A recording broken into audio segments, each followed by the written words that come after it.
میرے بھائیو، بیت المقدس آج ہر مسلمان کو آواز دے رہا ہے کہ ہے کوئی آج عمر فاروق جو بیت المقدس کو آزاد کروائے؟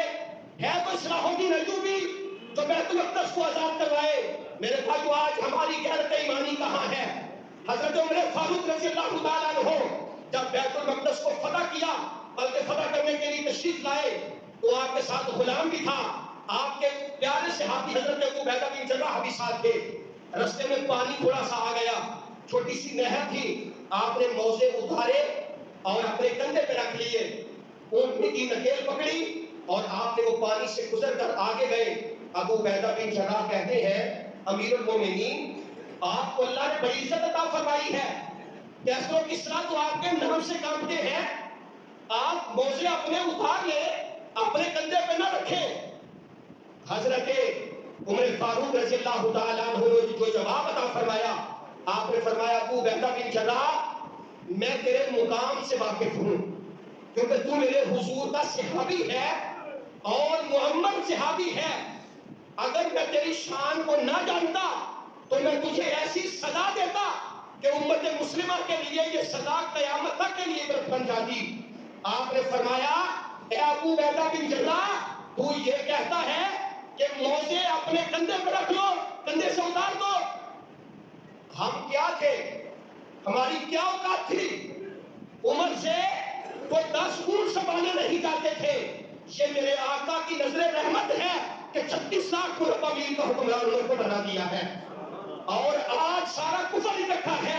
حضرت عمر جب آئے نا تو آپ کھڑے ہو گئے، جو یہودیوں اور عیسائیوں کے عالم تھے وہ کہنے لگے، عمر ٹھہر جاؤ۔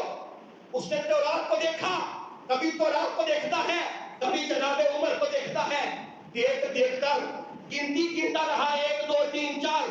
جب حضرت عمر کو دیکھ کر گنتی مکمل ہو گئی تو کہنے لگا، سارے فلسطین کے لوگ جو مسجد اقصی میں ہیں باہر نکل جائیں، اس کا اصل وارث آ گیا ہے۔ لوگوں نے پوچھا کہ کیسے اصل وارث آ گیا ہے؟ اس نے کہا، ہم نے تورات میں پڑھا تھا کہ جو بیت المقدس کو فتح کرنے والا ہے اس کا نام عمر ہے، اس کا لقب فاروق ہے، وہ حضرت محمد مصطفیٰ کا جانشین ہوگا، اور ہم نے اس کی تعریفیں تورات میں پڑھی ہے۔ اور فرمایا کہ جو میں گنتی گن رہا تھا، یہ عمر کے جو لباس پہنا تھا اس پہ لگے پیوند دیکھ رہا تھا، جو تورات پہ لکھا ہے اس کے قمیص کو 19 پیوند لگے تھے، اور حضرت عمر نے ذرا پرواہ نہیں کی۔ جب آپ اندر داخل ہوئے تو سارے یہود و نصارہ باہر نکل گئے۔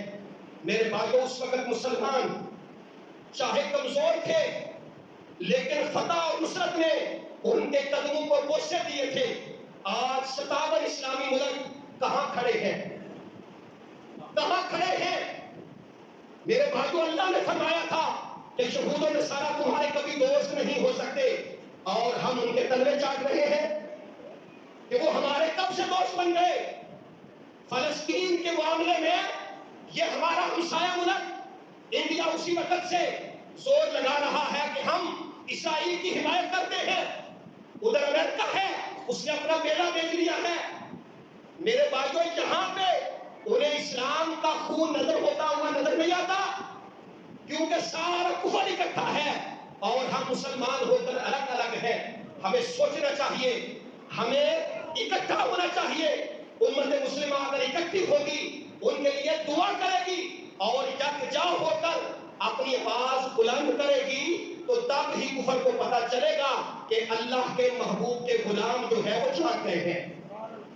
اور جب تک ہمارے حکمران آواز بلند نہیں کرتے، میرے بھائیو، ایک ایک کر کے سارے مسلمان ممالک کی عزت کا وہ جنازہ نکال رہے ہیں، اور آج ان کی باری ہے، کل تمہاری بھی آ سکتی ہے۔ اور اگر آج ہم ان کے لیے کھڑے نہ ہوئے تو کل کو ہمارے ساتھ بھی یہ معاملہ ہوگا۔ میرے بھائیو، اگر ہم چاہتے ہیں کہ ساری امت مسلمہ اکٹھی ہو جائے تو ہمیں یکجا ہونا چاہیے۔ اللہ کی بارگاہ میں دعا ہے کہ اللہ تعالیٰ ہمارے فلسطینی بھائیوں کی مدد فرمائے، انہیں آزادی جیسی نعمت عطا فرمائے، اور ہم سب کو آقا علیہ الصلوۃ والسلام کی پکی اور سچی غلامی نصیب فرمائے۔ آمین۔ وما علینا الا البلاغ۔